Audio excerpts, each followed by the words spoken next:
কিভাবে দোয়া বা মোনাজাত করতে হয় বা দোয়া করার নিয়ম কি, এগুলোর মধ্যে প্রথমে আমাদের যে বিষয়টি জানতে হয় তা হল কাদের দোয়া বেশি কবুল হয়।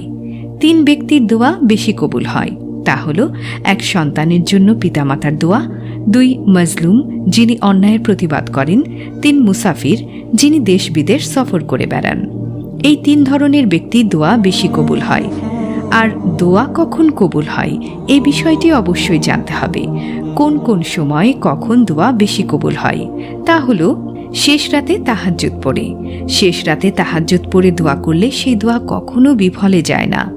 আল্লাহ তাআলা সেই দোয়া অবশ্যই কবুল করেন। আর আজান ও ইকামাতের মধ্যবর্তী সময়ে দোয়া পুরুষদের জন্য এটি খুবই গুরুত্বপূর্ণ মুহূর্ত।